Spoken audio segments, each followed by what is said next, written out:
Good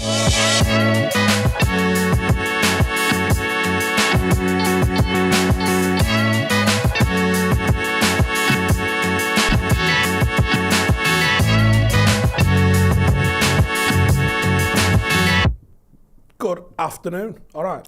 We've seen a contrast already on the liquids. Oh, got a glass of water. Yeah, but do you know what? Is that out of the tap upstairs? Are you going to start giving me some sort of conspiracy? No, I'll just ask you a question. It's out of the tap, yeah? Right, okay, that is definitely healthier than that.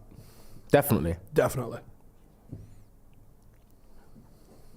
Wait, are you really saying that Red Bull, not sugar-free?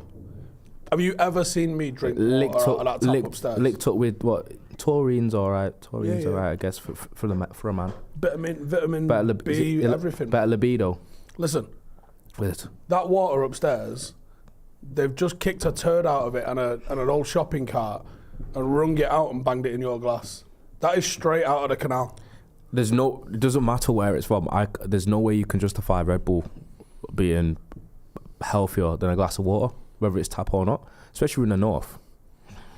It's not even as bad as the City centre south. water tastes funky, man. Just because you got a bit of taurine and caffeine and a bit of vitamins in that. Do you know what I mean? Sounds like a replica. You know what that is, that Red Bull for you? Is it so you'll have to use a blue pill?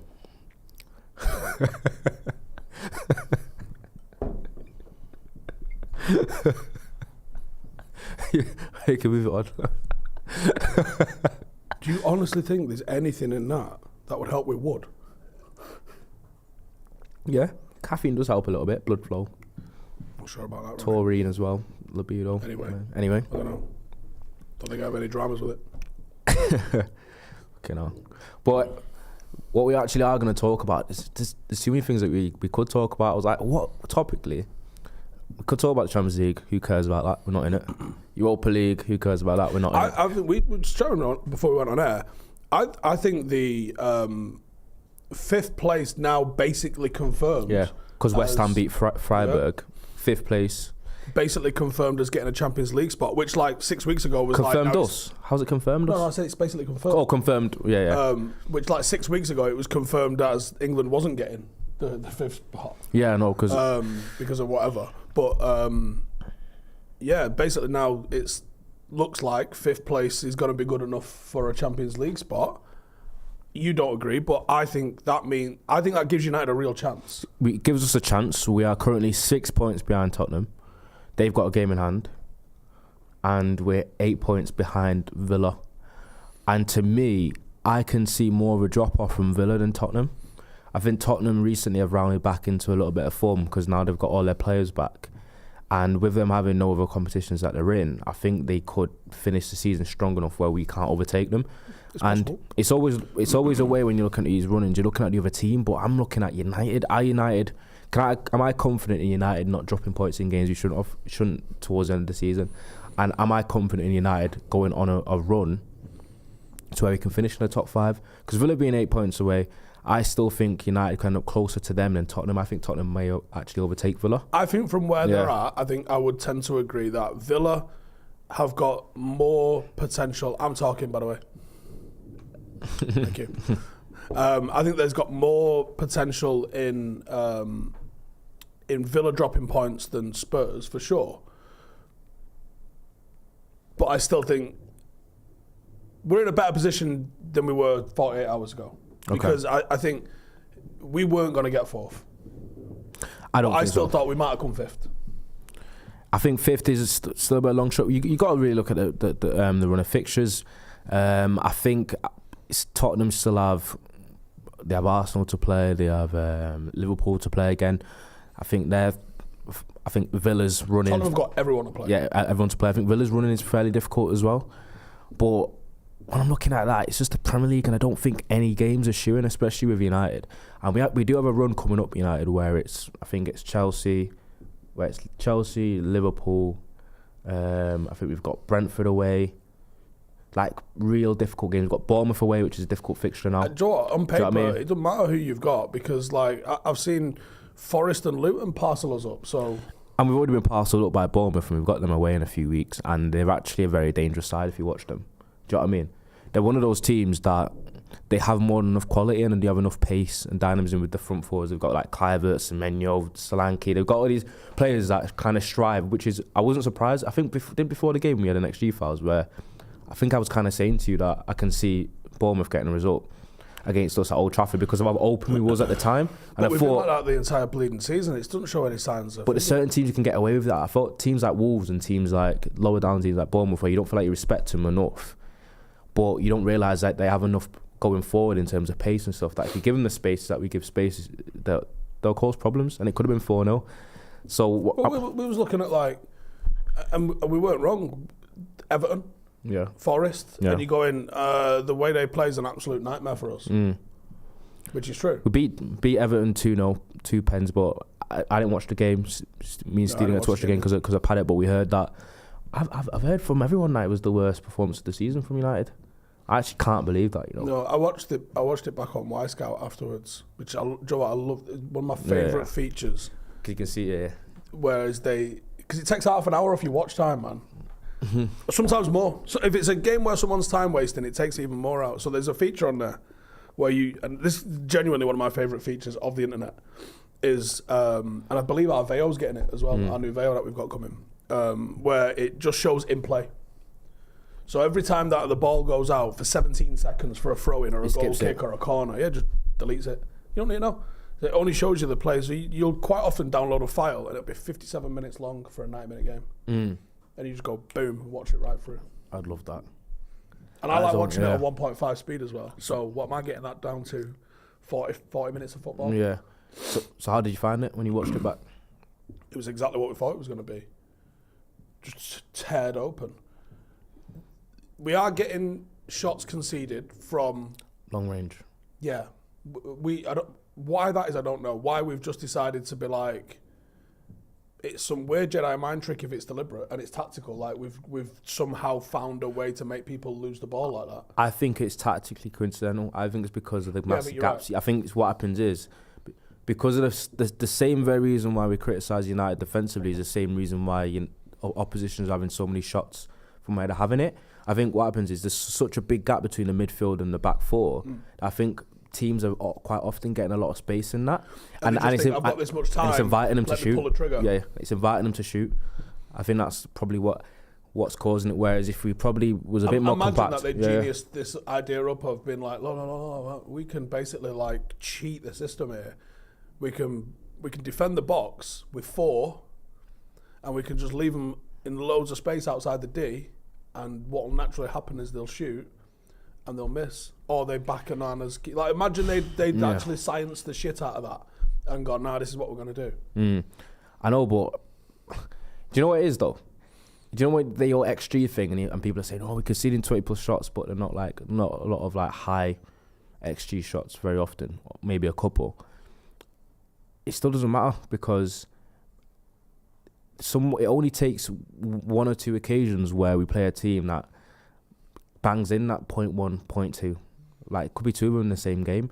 I think every time that you allow an opponent to shoot is a chance to concede, in my opinion, no matter whether the chance is... That's factual. So it's like... The keeper could roll his ankle on the way to go and save an easy shot. Could spill through his hands. The ball can get deflected sometimes with defending a wrong foot's keeper. You see all sorts happen. Do you know what? That, I bet, happens way more. A keeper... Joe's going to have seen the shape of this striker hitting a ball 7,000 times in his life, and he's going to know this is definitely going right side or this is definitely going left side. Yeah. And then a defender steps across you at the last minute and it bounces off his ankle. And now instead of it going this way, it's going this way. And it just completely sends you west. And it's gone almost into an empty net because like you'd had this bit covered. Yeah. I bet that's a weird multiplier of like a low XG chance. I'm in agreement. I think from what we've seen from the best defences in Europe, which is like Inter Milan, City. Wait, William chatted there. Teams know there is no goalkeeper and every shot is a goal. Hasn't he saved more shots than any other keeper in the league? Yeah, he has. Do you know what I mean? The save percentage should be high because of where people are shooting from, but also United's kind of tactics of we're going to let... I think we're at 10 better than our XG, defensively. Yeah, I think with the whole, have you seen the expected points graph? So the expected goals with the expected goals for with the expected goals against. Gives you expected. Did you win that game? Get expected difference about 2 points, and United should be in the bottom half of the table based off XG. And why aren't we? Well, because the goalkeeper's actually saving chances. Has he been perfect? No. And but you can't say that every shot is a goal when factually he's the most saved keeper in the league. And aided by the fact that when we are getting the chances, the finishing's been decent, especially in recent times where Haaland's been on a run of getting like 7 goals in 8 shots or something like that. Do you know what I mean? Which, is it sustainable? That sustainable's been the buzzword for however long. Yeah. But well, it's true though, isn't it? Like, I say it all the time in videos, you will always default to the level of your performance. Yeah. If you're playing well and you're not getting the results, just keep working because you'll get them, they'll come. If you're playing badly but you're winning, well, that's going to turn on you you'll get what you deserve. That's where you get a Fulham result, and that's where you get like a Bournemouth result. Because where United have been playing recently, it's like we've got away with it for the most part, and then we've lost to Fulham. My concern is, I'm so worried about it, is like towards the end of the season, you're just going to get that flip where everything's not going to go our way, and then we'll get like 2-3 losses on a bounce. Or 4 or 5. Yeah. Do you know what I mean? Because even against Chelsea, right? Chelsea have struggled so badly this season, especially against teams that are solid and compact, and they can't break them down. They do so much better against the big teams where they can kind of transition, and their players like Sterling, Mudryk and Jackson, where there's less thinking involved for them, and they can just like beeline it. I think we'll come up against a Chelsea team that's not necessarily in form, and they've got the quality of players and the pace where if they do turn up and we give them the same space that we give it, Chelsea could easily turn us over 3-4-0 or maybe 3-4-1, and that's my worry. And that's a team that if we are compact, we should beat, just based on where the two teams are.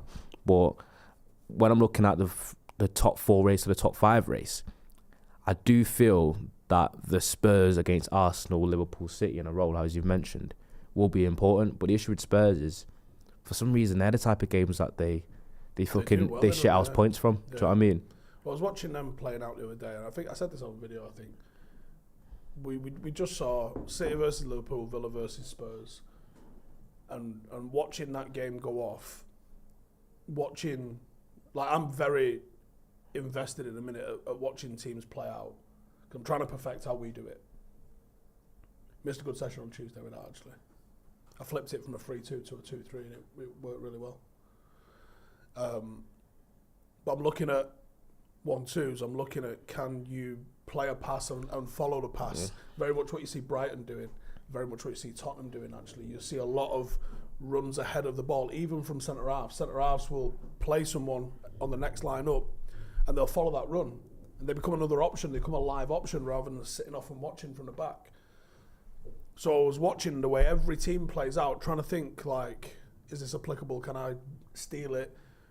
Who's doing it the best, and what are they doing? And because you've got to think, when you're watching it from a gantry camera on the roof of a stadium, it doesn't even look that fast. I bet if you're standing, 2 meters away from that, it's lightning fast. I bet it's hard to even keep up with it. Yeah, matches are so much faster when you're near the side of the pitch compared to how it looks when you're watching it from the gantry. That is true. When you're talking about build-up and stuff, you talk about how different teams do it. Spurs is the best, by the way. That's what I was getting at. Yeah, Spurs maybe the best. Villa, obviously, I think Finger got injured after he scored yesterday as well for Villa, which could hurt them. Ollie Watkins, been one of arguably best player in the Premier League. It was one of those where they don't know whether it's 2-3 weeker. 2-3 weeker could be enough to do whether it's a few weeks or whether it's like a week or less. Like, they're not sure, but that could be an issue for them. When you're talking about build-up, this brings me on to an interesting question, because obviously there's been a lot of manager debate, and then Brighton got slapped the other day 4-0 by Roma, and everyone's used that as like a bit of a stick to beat De Zerbi with. There's been a lot of very like hypercritical analysis towards everything that De Zerbi does since he's been linked to United from United fans, especially ones that are in defence of Ten Hag. Well, the guy lost his entire midfield. Do you know what I mean? In transfers last year, and he's lost half his team to injuries this year. And that's what I said. And he outperformed last year. I said it's fair for you if you don't want De Zerbi and you pull Ten Hag, but I feel like you can still analyse it fairly.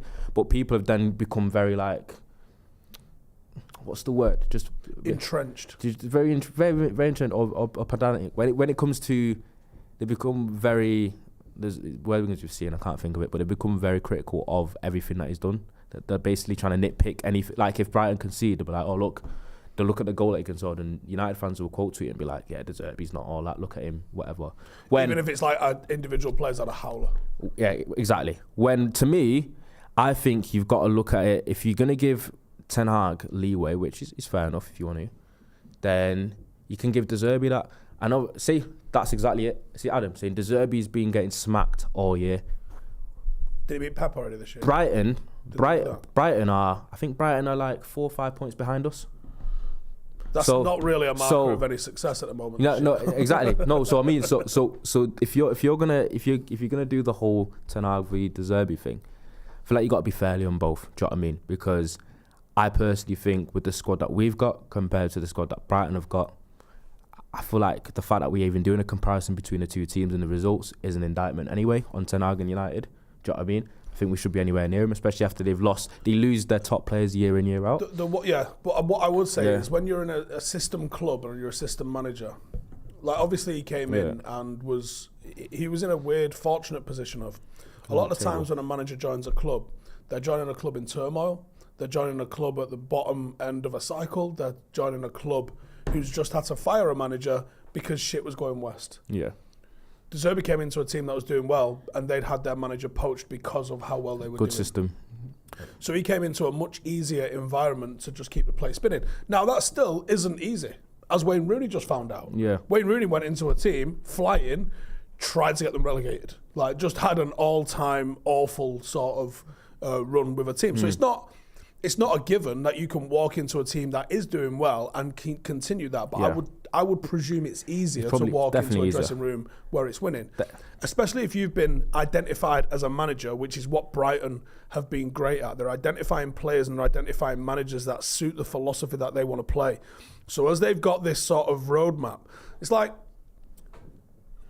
if you was doing it with tools, yeah. So let's say I'm building a table, right, and I'm using bolts and I'm using 10mm bolts. Then if I need new bolts, I say, Ronnie, go to the shop, get some new bolts. And I want 10mm bolts. It's very easy for you to go and get me some 10mm bolts and they'll slide right into what I'm doing. If you go and say, I got you 14mm bolts because I just thought they looked better. Well, they're not going to work in my system. They're not going to work in my thing. And I think Brighton are building stuff with a set of instructions that this is what we're looking for. And you know what's funny about Brighton, obviously, other than them being smacked all year, as you've said, and they're only 5 points behind us in 8th place, which is decent for a club like Brighton that lost Caicedo, McAllister, and a lot of their top players in the summer, and they're doing it year in, year out, is we kind of have said this thing of some players at United aren't good enough to play a certain way, which is true. This whole thing that's happened now with the discourse where it's is it Ten Hag's fault, is it the players' fault, or is it the recruitment's fault? I think it could be all of them. Yeah. Do you know what I mean? It's not. I also believe certain players aren't good enough and they aren't of the quality to play a certain way. True. Do I believe there's been some sort of shortcomings in some of the tactics and management that we see from Ten Hag? True. But is it all his fault? No. Is it all the team's fault? No. I feel like three things could be true. You know, usually two things could be true. It could be 3-4 things could be true at the same time. But if when people are using the whole excuse of players aren't good enough, which is why United play this way and it's not Ten Hag's fault, you could use the same thing for someone like De Zerbi, because when De Zerbi's tactics and style of play and the way he plays is actually very player quality dependent. Do you know what I mean? You know, the style that he plays to the point where if you just lumped in a Scott McTominay into his midfield, I think he's in trouble. He's in trouble. I think De Zerbi's the type of manager that I think actually would do better with better players. So if you parachute De Zerbi into Real Madrid in the summer, for example, which I don't think is a crazy suggestion either. Or Barcelona. I think he's a Barcelona gaffer, in my opinion, to replace Xavi. I actually think he's a touch more direct than Barcelona. He does fit Barcelona's sort of thing. Yeah. But I think if you parachute him into that Real Madrid team as well, and even if they go, by the way, we've just given you an Mbappe, deal with that, which might actually be a problem. Like, he might be hard work. If everything that's out there about him is true, there's a good chance he's fucking hard work in it. Yeah. So I would say I think he could go and do madness with anyone. But the system at Brighton was built, and it took them a long time. This is like pre-Chris Hughton times, man. Like this has been something that's been in the pipeline for a long time. How long? I don't actually know, but it's been in the works for a long time. Is all I could say. And it's gone through a series of different managers, and it's gone through a series of different players, and they've got this defined style, and then everything is working in sync. The recruitment and the scouts know what they're looking for. Their academy players know what they're supposed to be playing like. And I know that that's what they're supposed to be playing. How are they still doing that? How they're doing when their coaching staff and board gets raided all the time? Because he just lost that guy to Chelsea as well. It must have been an agreed philosophy with the sporting director down, and even though their sporting director has changed as well, they're finding 10 mil bolts again. They're finding people who they must interview people. Do you think they'll end up like Southampton and Leicester though? Because we've seen it before with these teams that are extremely well run, and there's almost this carousel of players that you sell for big money, and they can't quite replace with the same quality, and they almost keep afloat with this great system that they have, but there's almost like a bit of a shelf life to it, and then they end up. Well, Leicester obviously are going to come straight back, being one of the best Championship teams ever. Also having like a wage bill double the nearest, I think, or something like that. Are you one of those that's kind of skeptical about the whole parachute payment thing, and like when not necessarily the parachute payment, but like it's a Soconomics thing. If you and this is where United have been. This is where you prove United are broken through the management and through the structure of recruitment. If you saw a league by its wages from who pays the most to who pays the least, there's like a 98% correlation with what the final league table will look like at the end of that season. Who books that trend? Manchester United. Right now it's Manchester United that are booking that trend by a fair stretch, because we overpay for if you could sit here and name 5 or 6 players that we're probably going to get rid of on substantial wages through Varane, Casemiro, Anthony Martial, Sancho. There's probably $1.5 million there just on those, isn't there? Yeah. You get rid of all of them, and United are now, that might drop us down a place or two in the yearly wage table, if you like. But those players aren't really performing. We're not getting value for money. Yeah. And it goes back to when you say who's to blame. Yeah, everybody. Is Ten Hag perfect, and has he made no mistakes, and is it poor boo-boo him? No, at all. The way this team has been set up was evident from that Wolves game. Start of the season. Not been fixed. That's on him. Working with what you've got. That's on him. Now, we saw a bit of an adaptation. All right, it was a full lock-in park missing in a the ball tank. with the anti-transfer. Yeah. We've seen him change the style of play a little bit because he had to, because of the Slapovic's that he got last season. Has he done that quick enough? Has he done that? Has he moved into like some fresh ideas quick enough? Don't think so. Yeah, he dropped the ball in the Anthony transfer, but then again, there's someone just talking to me on Twitter, and they were saying, "Oh, you can't do a rebuild this summer if Ten Hag's only got that 12-month on his contract. You're going to have to extend his contract before you do that." And I said, why?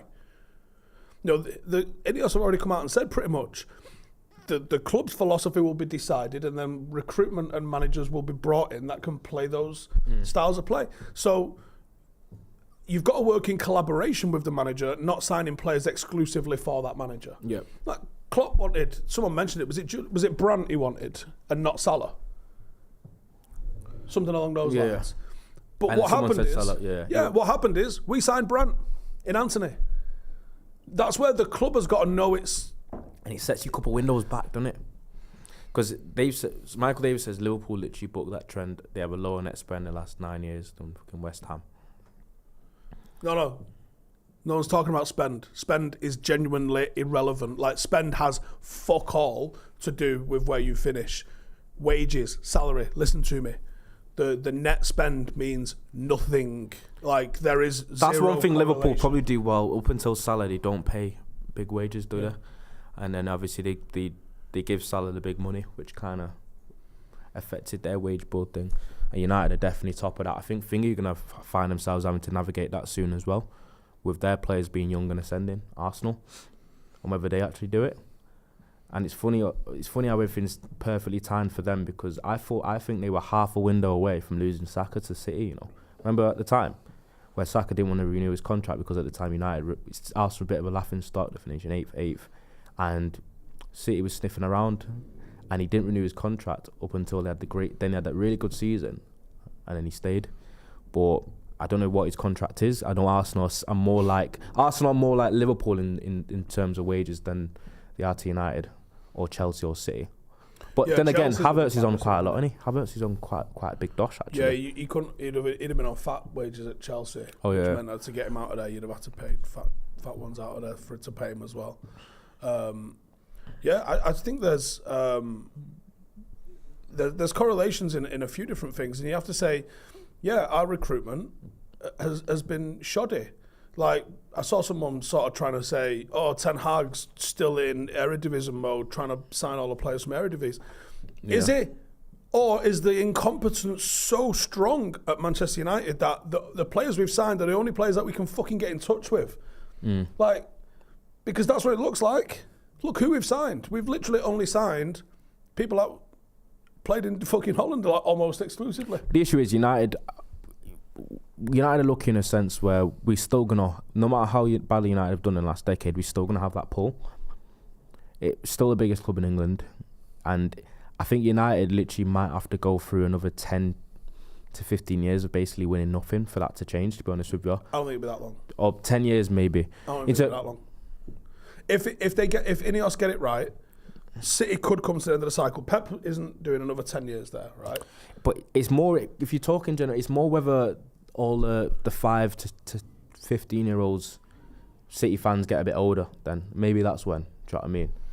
Because I feel like that's where a lot of their fan base is going from. Obviously, they're big, successful English team now that are winning all the time, so they're going to have more young fans that are kind of, when you're chasing the glory a little bit. But still, for United's size, I feel like there's still a long way to go for other clubs to catch up. And I don't think United will be in a slumber for another 10 to 15 years, surely not. Because whether you like to believe it or not, Liverpool, going however long they went before the successful period under Klopp of being actually a successful team, I think they're feeling the brunt of it now. Because there's argument to be made that did Chelsea almost overtake Liverpool? Well, over the past 20 years? What's mad is, I was talking to someone yesterday who, that clip I posted of Joel has rattled the Arsenal fans, by the way. I mean, he's done some serious numbers on socials. The clip of Joel with a cigar and there's a lot of them missing the point, as they always do, Arsenal fans. The whole point is like, look, if you win the league this year, I'll have to take you sitting there with your sunglasses on and your cigar. That's the game. Why are you doing it 10 games out after last season you were top of the league for 9 months and lost it? People are talking about how they celebrated going through the last 16. Yeah. And also... Look, I don't mind you win a game, you celebrate, that's fine. Especially on pens. I didn't have any... What about the Ben White contract renewal video? Honestly, like... I haven't got the words that I can repeat on screen for what I feel about that.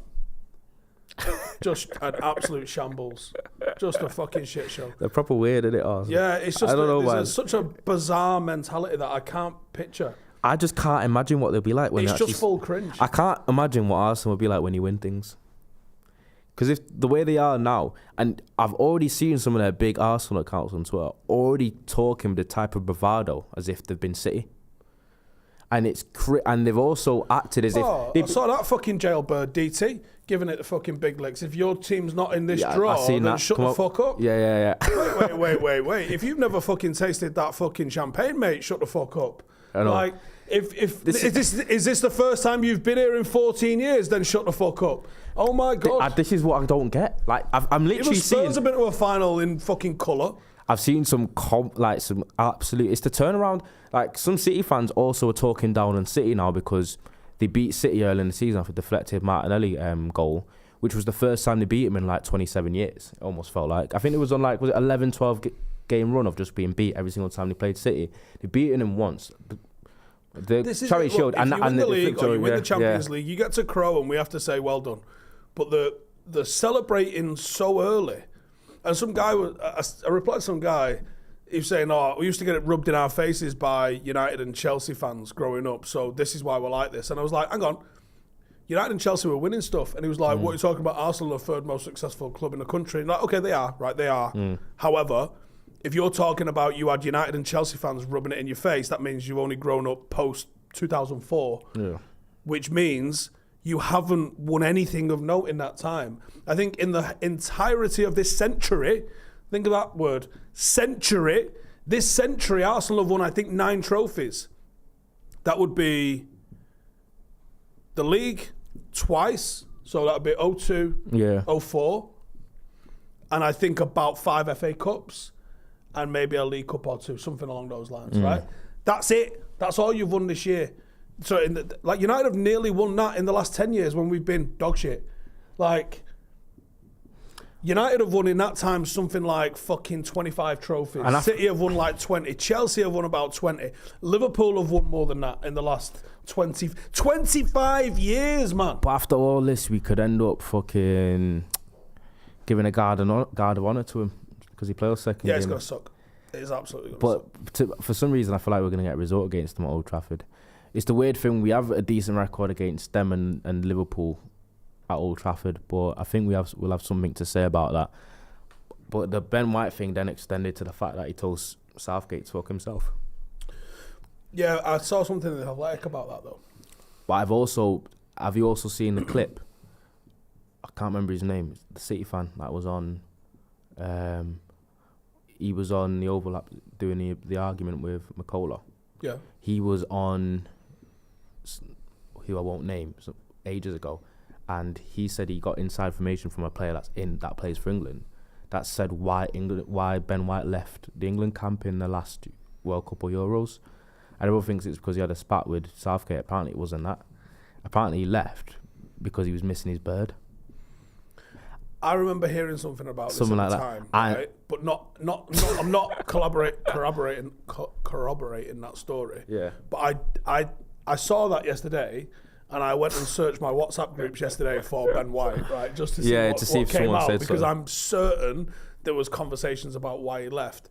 But I actually do think it was because he had a barney, not with Southgate, with is it Steve Clarke? Or someone that works from... The assistant, England's assistant, whatever the fuck he's called. Yeah, apparently he fucking tore him a new one. And he's basically just phoned it in since then. I'm not fucking playing. Yeah. But also, it's Gareth Southgate. Gareth Southgate's just come and chatted a load of shit in a press conference, by the way, and thrown Ben White under the bus. And then the Athletic have dropped this article, which I wonder how much of that was steered by Ben White, if at all, where he's gone, actually, this is the fucking reason why. But, Southgate, if you go to international duty, like Ivan Toney's been called up, right? I bet I play more minutes than Ivan Toney does. True. Didn't think you ever an issue with Southgate as well, Greenwood, about call-ups? He may have been correct at the time, though. He don't want to play with... He don't want to put... Something about not wanting to play for Southgate either. Yeah, so that stems from Greenwood and Foden. I think there was some talk Iceland. Of them. They had girls in the... Was it when he played rooms. Iceland away? Yeah. And then Greenwood was punished for it, but Foden wasn't. And you're like, what's all that about? So I think then probably the response that Greenwood give, which is like, nah, fuck this guy. And maybe Foden apologised, maybe Greenwood didn't. I don't know. But like, yeah, there's been a couple of players that have just gone, I'm not fucking having him. But also at the same time, look at who he continually picks. Calvin Phillips ain't booked a summer holiday yet. Jordan Henderson was always going to be in that squad. It's insane. It's weird. He fell off, went to Saudi, but apparently since Steve Holland, sorry, not Steve. Since he's gone to Ajax, he's been. I bet he's been their best player. Yeah. So Amy Webb there says Southgate mentioned that yesterday and said it wasn't true. Then the Athletic printed it this morning saying it is, or yesterday, whatever it was. So you're saying Ben White's a melt then? I don't know. From the vibe you get from Ben White, I think he's a good player, Ben White. But I do, when I watch him, and the vibe I get, you can tell that he has the potential to be a bit of a melt. I can see a bit of that. Like the whole story what I heard of, whether it's true or not, about him missing his bird, that wouldn't surprise me. He might be not wrong, but that for some reason wouldn't surprise me. Did he get engaged recently as well? Yeah. Probably. I don't know. I don't really look at wags like that because people are criticizing. You see the criticism that Declan Rice gets for his misses. It's fucking insane, isn't it? Weird that. I think it's weird. Yeah. So Buffy says, looking round for a fuck to give. Harry, England, bring on the 21st of March, bring on Finland. So I'm going next week To Wales. to watch Wales. Well, think Finland, about it. yeah. Finland. Yeah. It's 1 and +2. Yeah. So that is the semi-final, and I think they play the winner of Poland, Estonia, potentially back at Cardiff. So obviously they got to get through Finland first. I think they beat Finland. Poland. I think you should play as well. I think Rabbi should be playing in that. Poland's a bit of a coin toss, I think. I think that's more of a tough game, man. But I know he definitely wants them to qualify, but he did say he's going to Euros anyway. Ashley Williams. What? He said he's going Euros anyway, regardless of West Ham Yeah, qualify. he's at the Euros either way. So that's happy days. Are you a pro-England, neutral, don't give a fuck about England? I can't remember. I'm very neutral. Do you know what I mean? I don't know. I don't know what it is. I think it's because when you support Manchester United, that's my team, and when it comes to the national team of England, it could be controversial, but because I'm almost like first generation English, I feel like I'd be more invested in if Jamaica was in the World Cup rather than England was, even though I'm not Jamaican. And also, I think there's sometimes something slightly uncomfortable about certain sectors of the England national team support that kind of rubs me the wrong way. Do you know what I mean? So it's hard to get behind sometimes. Do you think that's a black-white thing? Because I think that's a north-south thing.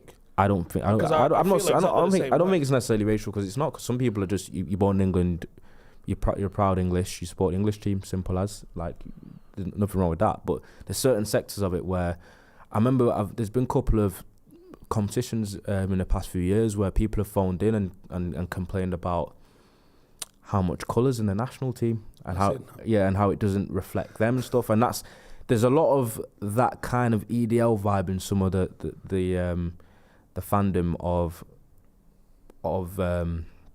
of England. But I also think it's not all English fans, but I think some use the English national team support and that kind of whole patriotism kind of thing. I was almost as a guys to kind of like as a guys to push forward some of their kind of. It sounds like a sweeping statement, and obviously sweeping statements are rarely true, but there's often elements of truth in it. Yeah. And I would say I agree. I feel like there is a racial element to it. Like, I wouldn't feel comfortable waving a St George cross, which is weird because why shouldn't I? But I think it has been hijacked by the far right and stuff. But I would say it feels like national team support generally seems to come from smaller town teams that don't support big teams. There's a lot of Championship, League 1, League 2 flags in there. There's a lot of Chelsea in there. Make your own conclusions on that. But like, you don't often see a lot of Liverpool fans supporting. That you will find Liverpool fans, right? So people are like, "Oh, my mate Chris is like." You'll find them, but it's not common. Like, it's not a common. There's not like a massive common United and England sort of fan base.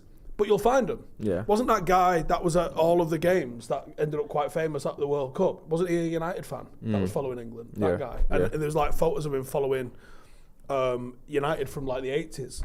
Like, so you'll always pull out that sort of stuff. But I think there's a lot of small town teams, and I think there's not a lot of big city support.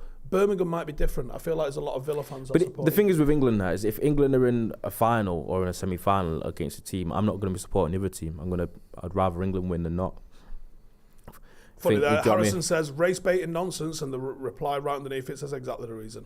So I don't think there's a straight 100% accurate answer. I just think it's a complex situation, and to deny that there's been like extremes of racism in this country would be just fucking complete denial.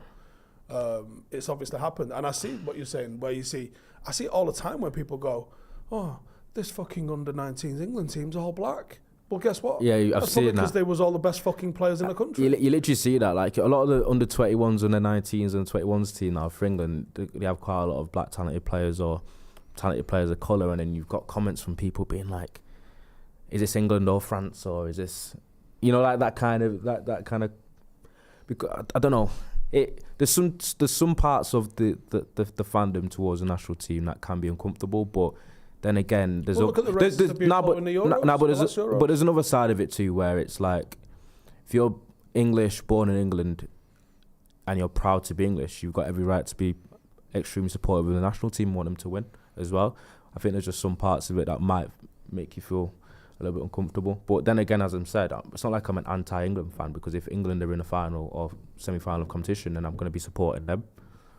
But that is some of my partial take on it. I've only ever been to one England game recently. I went with Henry Winter. Henry Winter took me to England. That name up. To England versus He took me to England versus Hungary, and at the Molineux Stadium. And honest to God, compared to going to United games, it's like a different world. Just the cold kind of Green Mile-ish vibe of the fans. Do you know what I mean? It's very Green Mile-ish vibe. You have to explain that one to me, because I don't get that one. You've not watched it? I have, but I don't get the reference. Just very hooliganistic. So I've been to a fair few England games. Yeah. My overriding sort of feeling at an England game is I'm here as a voyeur. This isn't my club. This isn't my team. Like I'm like. Do you know when we went and watched South Korea, Uruguay, and I can have a good time and I can enjoy the football, I can get involved with some fans, but I have no affinity to any of them. Do you know what I mean? Like, yeah. If Uruguay fans was having it off, we might have gone and got in the mix with them, but they weren't. They were well shit. So we went and had it off with the Korean fans because they was having it off, and it looked like a good time. So we had a good time in there. I think that Senegal versus England. That's what I went and stood with Senegal fans and fucking giving it some of that shit. I think that was our favourite part of the World Cup. I think part of the World Cup was kind of the increasing the cultural capital side of it, where we were with like Korean fans and Senegal fans, Brazilian fans. We're mixing with them all and seeing the different vibes. I didn't see Argentina and cultures. It was the only team I love that. to see. Saw Portugal live, saw Brazil live. I saw England live a couple of times by accident. It was welcomed with... Me and Steve were welcomed with open arms by the South Korean fans as well, by the way. Do you know what I mean? They were very welcoming. Yeah, like, Green Street, not Green Mile. Green Street, yeah, I got that. Right, okay, yeah, Green Street. Sense. Green Street, not Green Mile. I'm tired, Thanks, Amy Webb, you got me. Yeah, I think... I view them England games as a voyeur, man. I don't feel connected to them. I watched England-Italy at Wembley. Just felt like watching a random game. Yeah. Like I watched, who did Wales play recently? Wales played someone recently at Wrexham, and I went down and watched that game, and I was just like, I'm just watching a good game of football. Do you know what I mean? I'm not like emotionally invested into the match at all. Which other game was there? Oh, this one sticks out. So a fair few years ago on Remembrance Day, so 11th of November, England versus Scotland. One end of the crowd has got this enormous kind of poppy display, and I'm sat around about the halfway line. I've got the Scotland fans to my left, and I'm sat with the England fans, and then the England fans kind of go all the way off to my right. I am not the first seat. I'm maybe 10 seats into the block, about halfway up the bottom tier. I'm looking at all the Scotland fans, and the Scotland fans are wearing all like Scottish regiment sort of hats, kilts. They've all got Scottish flags, the yellow one as well as the blue one with the white cross. Like there's a mixture of like colour and culture and stuff like that going on there. And then I'm looking at some of the England fans. There's a handful of fucking helmets dressed as crusaders, the knights and that. There's a few people with like some retro shirts on and this, that and the other. But I remember being really, really conscious of sitting there and looking at the Scottish fans and looking at the England fans and just feeling like I didn't belong to either of them. And I've actually played for Scotland. Oh yeah, shit. Under 19s. And they made me learn the national anthem. It's a cool national anthem. But I played against England. I had the worst game I ever had in my life. Not on purpose, just didn't happen for Definitely phoned it in. And it's Amaya says, does it feel weird when you see Scousers hate England fans about as much, if not more, than United fans? No, because I get it. If you don't, like, here's the thing, right? I get loads of shit every international break. People go, oh, you say you hate international football. I've always said I love the tournaments. The tournaments are fucking sensational. It's a festival of football. How could you hate that? I hate international breaks in the middle of a season. You get 2 free games into a season, and now everyone has to stop, and we have to go and watch a fucking friendly against Slovenia. There's no fucking sporting benefit to the England team to do that, and it just disrupts my favourite shit, which is the Premier League and the Champions League. If they had like a post-season international, where the internationals could go away and play international football, that would be cool, because then they would tournamentize it and it would be watchable because you're invested in like the run of these games that they go on, the same way the tournaments are. But when it disrupts the main thing, because you take 2 weeks off to play a single game, it pisses me off. It is long. Do you agree with what Michael Davis says about United and Liverpool, the 2 biggest clubs, the most hated clubs, and are both from very prominent Irish cities? It's not a surprise they don't want to stand shoulder to shoulder with some Millwall fan at an England game. You know, the 2 biggest clubs, the most hated clubs, and both from prominent Irish cities. There's a lot of Irish immigration that built Manchester and Liverpool.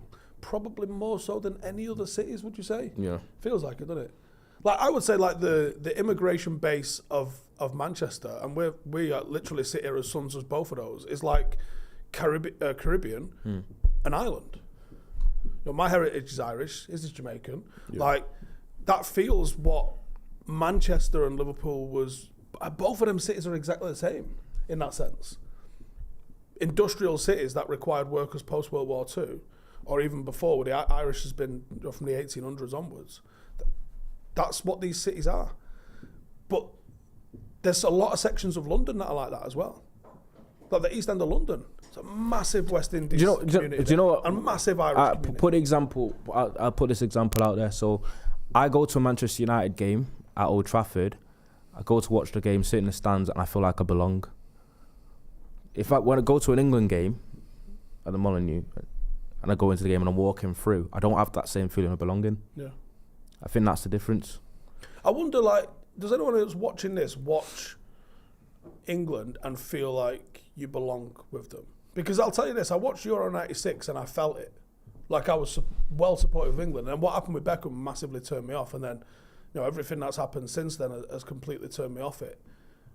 But the thing is, it's authentic. People go, oh, well, you should. Well, I don't. Would you rather that I fake it? Why would I fake it? Like... Because you got pelters for that, saying this is why I don't support England. Then you had an Ingle top on in the following video. Remember that? Then you had a Germany. You had all the kits, basically all the kits that you feel like. The amount of people who care what another man wears is worrying. Yeah. Here's the thing: that 1990 England top's a cool top. So is the 78 Admiral one. Cool tops. Germany just released a nice one, pink. Looks sick, and their new home one looks good. In fact, the Wales home and aways look great as well. Yeah. Andrew says I'm white Mancunian, never felt like I belonged at an England game. Amy says, what other sports do either of you feel connected to an England team? Rugby league I do. Rugby league I feel connected to the England team. Maybe because it's more northern. I was going to say, I kind of used to think it when I watched England, when I used to watch cricket a little bit more, but then I still like West Indies more just because of the whole Jamaicans like Chris Gayle, etc., that played for them. So I don't know. It's an interesting one because even when, like, Britain at the Olympics, it's more, I'm like, oh, Jamaica. It's interesting what do you think about what Daniel Berry says? It says it's easier to feel connected to countries like Wales as a first generation than England. I can see that, yeah.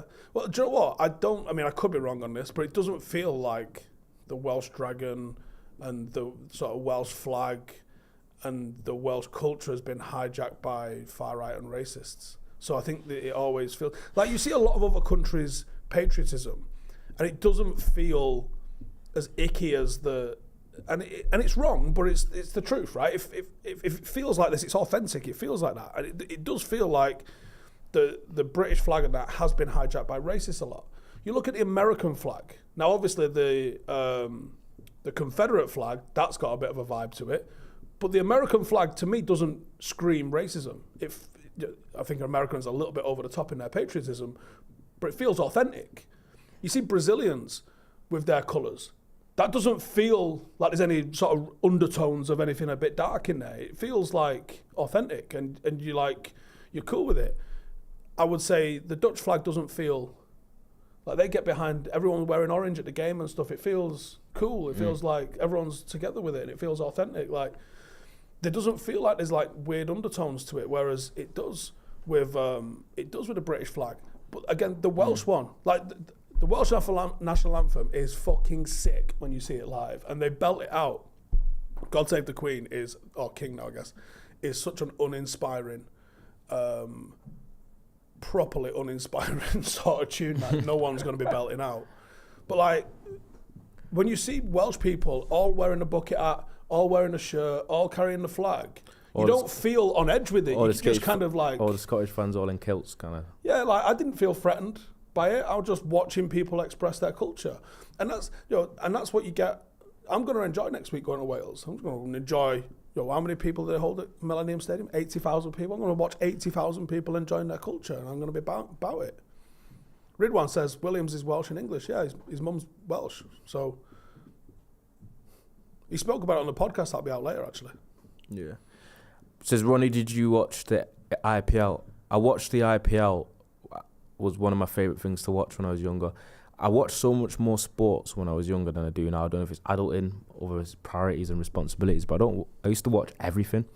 I used to watch tennis, cricket, every single sport I could watch when I was younger. I used to watch it.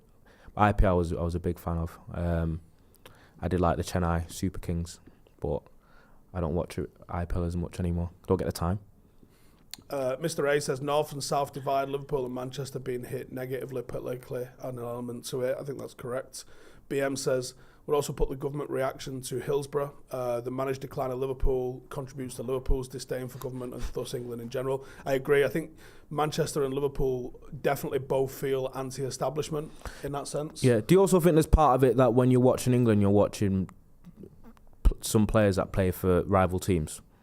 A fact, yeah. I think that kind of factors into it as well. Because then Gary Neville, Jamie Carragher and them used to say what the England camp used to be like, and the reason why they never used to do that well, because the rivalries were that strong that when they used to join together England camps, there was still like friction there. Yeah. Because the most recent evidence of that was the Joe Gomez, Raheem Sterling thing, where Raheem Sterling and Joe Gomez had a bit of a problem with each other. They played against each other in a city in Liverpool. They had a bit of a spat. Sterling lost his head, which he never does. He's a pretty chilled guy. He was fuming at him. I think he was trying to fight him on the pitch. And then I think Joe Gomez has said shit to him, whatever. And then the England camp was a few weeks after. And apparently they've gone into the lobby. Sterling's seen Joe Gomez and he stepped to him about it. Do you know what I mean? And then apparently that was a bit of an issue. Do you know what I mean? So I wonder if that's why he stopped playing him.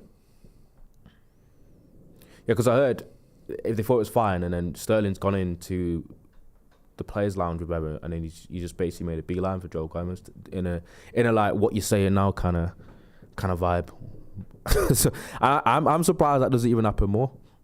Alex says, why does it feel icky to you? I don't know. Like, it's very hard to describe emotions, but I'm pretty sure I'm not on my own. I unfortunately, the flags in England have been hijacked by the far right. They have. They absolutely have. And for all weird sorts of fucking reasons as well that make no sense. But here's the truth. If it feels like that, it feels like that. It's not put on. It's not contrived. It's not trying to be fucking anything. It's just, there's a feeling to it. And I'm certain I'm not on my own. I'm certain of it. And I'm in a weird juxtaposition as well, because I'm very proud of my military service, and people always associate military service with like overt patriotism. Isn't always the fucking case. It often isn't the case. But there's a crossroads that people can't get their head around, where people expect you to be a certain way or believe a certain way or have certain political beliefs because you've served in the military. Do you think the flag, in what you said, do you think the flag being hijacked by the far right, do you think that's just in a way a response from patriotic people to how over the last 40, 50 years in England it's become increasingly more cultural, that they feel like it's almost... There's almost like a British identity that they're trying to hold onto still, that they think they're losing, because that's probably the argument that they have. I don't know what that is though. I don't know what that is, because like, how far back do you want to go? Britain's been conquered by fucking every fucker. We spoke French was the national language for how long? Like Normandy. Yeah, well, yeah, from 1066 and all that lot. Like, go before that, it was Vikings, Danelaw. Why was it called that? Well, because it was the fucking law of the Danish that conquered us. Like, what's the true Britons? Is it the Picts? Is it the Celts? The fucking Druids? Like, what is real Britain? Because if you're talking about what real Britain is post-Victoria, like 1900 onwards, well, it's a melting pot of every fucker from Europe, and then increasingly people from the Caribbean, and people from Southeast Asia, and that's the way it's been. Like, after the Second World War, Britain needed to be rebuilt, and one of the fucking ways that they rebuilt it was they looked out to the Commonwealth, the people that Britain had colonised, and they said, hey, time to come back to fucking Britain and get in the mix rebuilding Britain. So people did. And there was a lot of racism around there because of that, because all of these different cultures had come in. But those cultures have now been here for like 50, 60, 70 years. The British. Top and bottom of it. Absolutely fucking British. Someone's got a different fucking colour of skin. Like, I got blue eyes. Not British. Like, factually. Like, all fucking blue-eyed people come from Estonia. Factually. Realistically, more probably via Ireland. But this is the fucking move, man. The country is... It's not just Britain either, man. It's every fucking country in the world. Like, what country at the moment doesn't have immigration? And what I find laughable as well is the people, the Brexit type voters that want to halt immigration, all have a second home in Benidorm. Like, or are now kicking off because they have to get a fucking visa to go to Spain. Like, it's a fucking madness, man. Like, I don't get it. I don't get it. Look, if someone can fucking arrive on a fridge door with no qualifications and can't speak the local language and takes your job, then it was you that fucked up. Simple as that. Simple as fucking that. And ultimately, yeah, you can't just take every single refugee in from around the world. Like, there has to be some balance to it. But if you look, Britain takes in far less than everywhere else. And people go, what about all the people that they go all the way through every fucking country in Europe and then arrive on the British shores? Yeah, I don't know. Like, I don't have the answers to this. But there's way more stopping off in other places. Way more. Way more. Look at the numbers. Don't read the fucking red tops because they just chat shit to you. And don't listen to the politicians that are trying to run on anti-immigration policies because they've got an agenda that they're trying to keep for whatever fucking reason. Like, it is what it is. Country's fucked either way. Alex Bates has just hope Mainu reps Ghana. I think the only time that you see the likes of Kobe Mainu, the likes of Damari Grays and Michael Antonios, etc., play for the countries of their heritage is when they aren't good enough to be consistently playing for England. Because if that was the case, then Raheem Sterling would have never played for England and he would have played for Jamaica as well. Bearing in mind that's where he was born and raised until he was 9 years old. Do you know what I mean? So he's just as much Jamaican as he is English. Get a lot of that, don't you? It's interesting because you see the Boateng brothers, one played for Ghana, one played for Germany. Just whatever you decide, really. But yeah. Immigration saved Britain a lie. What? Is that a question? What's the question there? Liam says, open borders, we live on Earth. If you can contribute, double decent. Yeah, I mean, maybe you need to look into some of the things that are given out if you believe what people say everyone who just fucking rocks up gets. But I don't know if it is or not. I don't fucking know. But yeah, like Michael says there, multiculturalism is the greatest thing in Great Britain. Facts. Imagine how fucking dull things would be if it wasn't for that. That's where the fucking variety of life comes in. Like, yeah, whatever. Go off on a fucking absolute mad one. Yeah. Anyways, cheers for tuning in as always. Make sure to subscribe. And if you haven't already gone and checked it out, really appreciate if you go and check out the winter survival video that I did over on the IRL channel. And I'll catch you in the next one. Laters. Hey, thank you for watching the video. If you are new around these parts, then don't forget to subscribe. My channel is proudly supported by my community on Patreon. If you'd like to get a little bit of extra content, a Discord group, meetups, five-a-side games, weekly podcasts, behind the scenes, and even an occasional bit of transfer news as and when I get it, then for the price of a pint, you can show your appreciation for the content that we make and get some goodies for doing so as well. Check the link in the description or click the button right here. You'll also find all of my socials here too if you want to follow me on any of those platforms.